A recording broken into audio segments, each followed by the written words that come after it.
Alright, so here today I've got another replay for y'all, and I'm recording it with a stereo microphone. If you couldn't tell. It's pretty trippy, isn't it? I can whisper in your ear. It's kind of weird. I just bumped my mouse around trying to do that. And was that even worth it? I had this awesome shot lined up and everything. Oh, never mind. Not really worth it. Okay, but on to the point here. So today, I'm bringing you guys a battle in the Conqueror. Now, I wouldn't call this battle anything exceptional, really, at all. We had quite a good leg up on the enemy team here. But this actually when I sorted these in my replay sorting program, this was actually my highest ever damage done in a battle, which isn't that impressive. I guess it's actually kind of bad, but hey, it's something, so I decided I'd show you guys this one out of anything. And plus it's on Siegfried line. I mean, anything on Siegfried line is pretty fun. It's actually one of my favorite maps, aside from Himmelsdorf. And the new El Haluf. They actually did a really good job with the new El Haluf. But anyhow, I'm in my only Tier 9, the Conqueror here, with famously shitty side armor, but an amazing gun. And that's basically what you need to know about the Conqueror.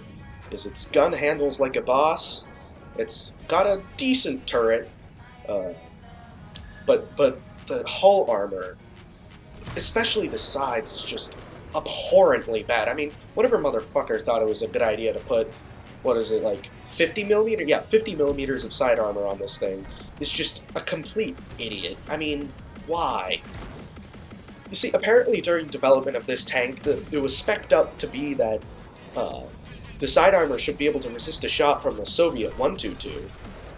Oh, speaking of which, I just got shot by the Soviet 122 by my KD3, which I just took out right there. But yes, so as you can see, the turret can plenty resist a shot from that gun, but not so much the side armor. It was spec'd up to be able to, however. But during testing and experimentation, when they actually made mock-ups of this tank, when they fired the gun at the sides, they found that the round would go in one side and actually come out the other, almost as if it had passed through nothing at all. So clearly the engineers here failed horribly. And you can really feel it. But anyhow, that's my little rant on how terrible the fucking armor is on the side of this tank. But yeah, here you can see me just working this ridge, because you really just don't want to charge in with this tank.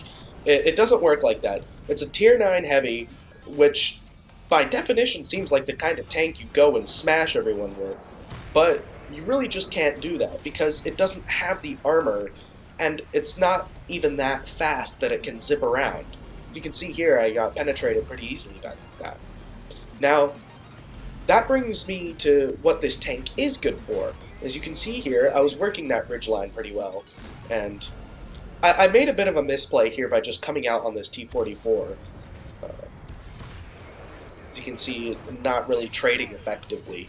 But what this thing is good for is sitting in the second line and basically acting almost like a TD, except less far back. This is a support tank is what it essentially is. So a lot of times that will lead your teammates to get really mad at you because they're like, oh, Tier 9 heavy, top tier heavy tank camping the back, but really you're much better off camping the back in some situations than going out in the front lines, because you'll just get destroyed. And okay, freaking game crashed. Okay. Oh yeah, also you may have noticed that the mini-map has gotten smaller. That's because I realized I had it really big and it was taking up a lot of screen space, because I usually look at my mini-map a lot in the game, so I like to have it a little larger than many would probably prefer. But since we're just watching a replay, it's not as important. So I made it smaller now. But anyhow, so you can see we've kind of started really pushing into the town now. We outnumber them We've got 6 kills, they only have 2. So this is when you can start being a frontline heavy tank, is when you know that you have momentum in the game, because now you know that the enemies are going to be busy with your other bigger, beefier heavy tanks that can actually take the hits, and you can kind of sneak in and put those uh, put the sneaky shots in when they're not paying attention. So you can see these fools, they don't want to deal with it. They're just sliding back. And I'm looking for a shot. Now, even though I was saying that this is the time you can usually come out, I still don't want to, throw myself away, especially seeing that the AMX 5100 over there, the French autoloader, is coming up. I don't want him to clip me down. Didn't expect that KV-4 to have his turret all the way turned around, but he did, so I paid for that. I'd rather not have done that trade in this situation, but what are you going to do? And here you can see me flailing the camera around wildly, trying to see if I can figure out which way his gun is pointing. And it's about somewhere at this point that I notice this corner is a little too crowded. I don't know, I'm going to try to take one more shot at him. Yeah. Oh yeah, I saw the T-95 is what did it. I see a T-95 coming over there.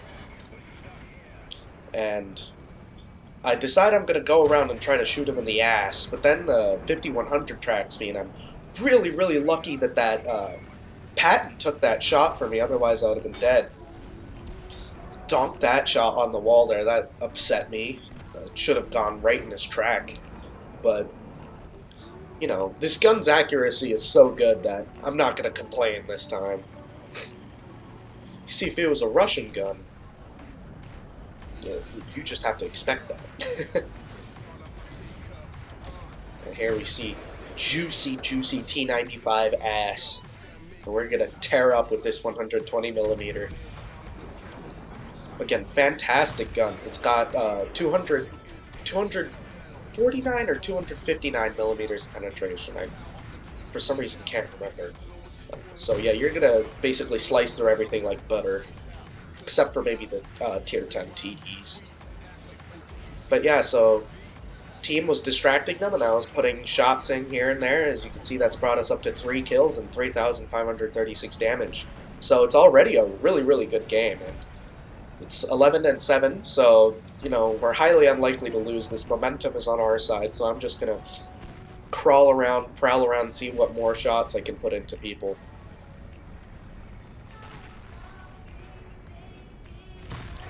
The IS-3 is on fire, poor bastard. Left him on 17 health. I bet whoever said started that engine fire is pretty pissed because I just stole the kill. But you can see our friendly heavy there got completely demolished in that 3-way gangbang.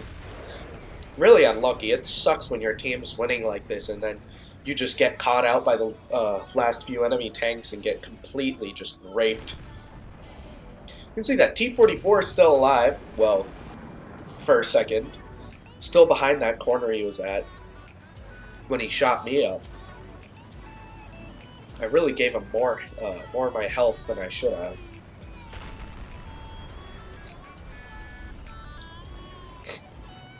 Now, if this E75 had played his cards carefully, he honestly could have won this game. But as you can see here, he doesn't penetrate the T-34, and I start nailing him in the ass, so he doesn't really have much of a chance. Finally gets the T-29, though. I put a tracking shot in and set his engine on fire, but he had a premium fire extinguisher because he puts that out immediately. I mean, unless he has cat-like reflexes. And then there you go. Final shot in the lower plate takes him out. And that's the end of the game. 5,295 damage and 6 kills. I'd say that's pretty good. Got some badges, don't remember off the top of my head what they are, but yeah, I hope you guys enjoyed. It was a pretty fun battle. I know 5,000 damage isn't that much, but I'm not the greatest player, so Yeah, but it was still a pretty stellar game. I got a master's badge, I think, though. Yeah, I did. So yeah, and hope you guys enjoyed, and I'll see you in the next one. Like if you liked, dislike if you didn't, subscribe if you want to see more of this kind of stuff. I'll occasionally upload it, and hopefully not with as nasally a voice. But yeah, see you all later.